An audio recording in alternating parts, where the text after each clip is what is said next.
Hello everyone. In this project, I built machine learning models to predict the probability that a slice will default on a loan.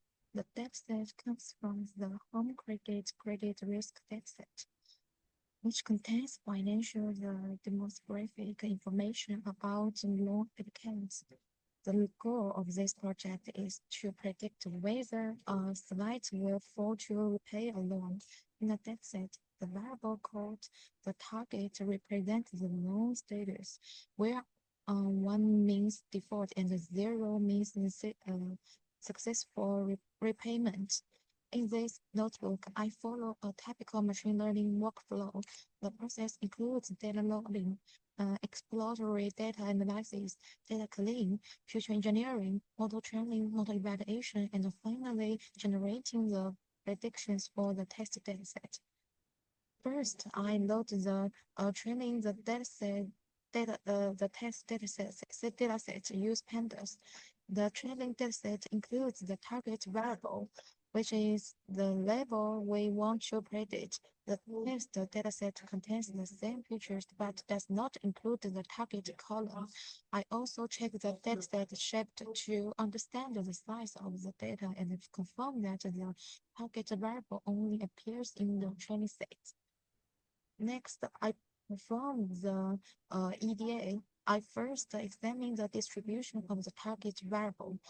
The bar chart shows that the most slides repays their loans successful, while only a small portion of the slides default. This means the dataset is highly imbalanced.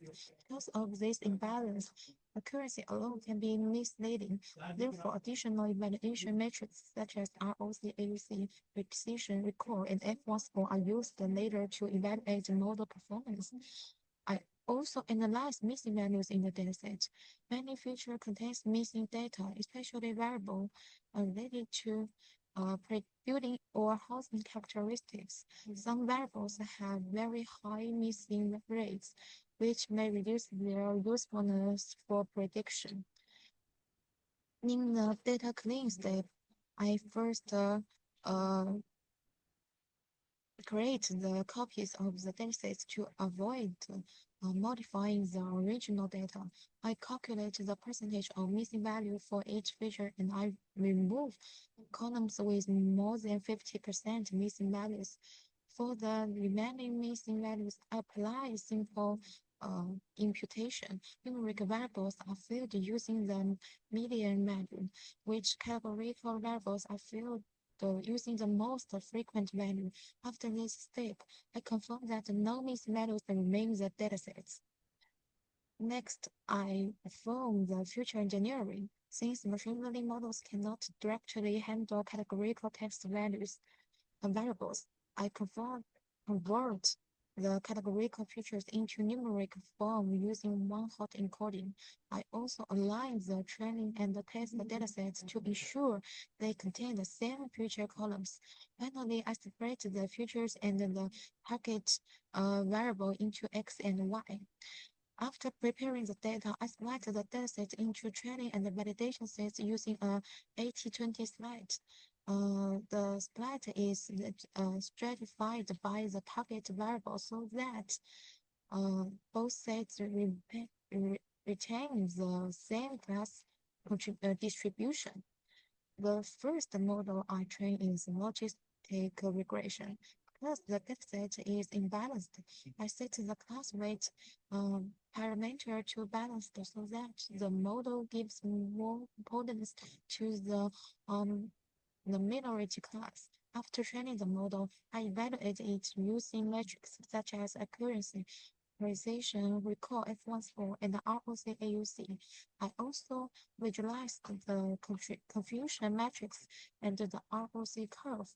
The model provides reasonable results, but still struggles with the strong class imbalance. Next, I trained a random forest model. Random forest is an ensemble method that combines many decision trees to improve prediction and stability.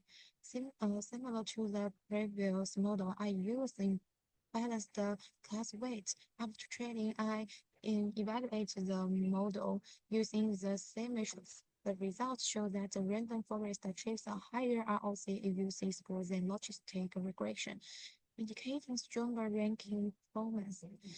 Plus, the dataset is imbalanced. Uh, the default classification thresholds of 0.5 may not perform well. With the default thresholds, the model predicts very few default cases. To address this, I test lower thresholds such as 0.3 and 0.2. Lowering the threshold increases the number of the predicted default cases and improves recall. This shows that the threshold uh, tuning can help improve model performance in imbalanced datasets. Next, I analyze the future importance using the random forest model. Future importance shows which variables contribute most to the predictions. The results indicates that the external credit scores, loan amount, annuity, and employment-related variables are among the most important factors influencing default risk.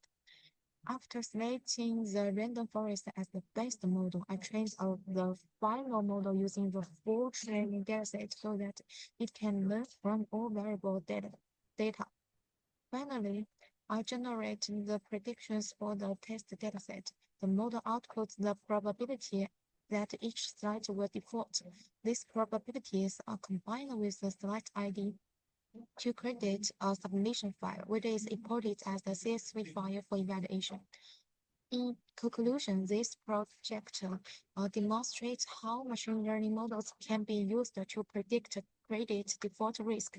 Random Forest achieved the strongest performance, especially in terms of ROC AUC.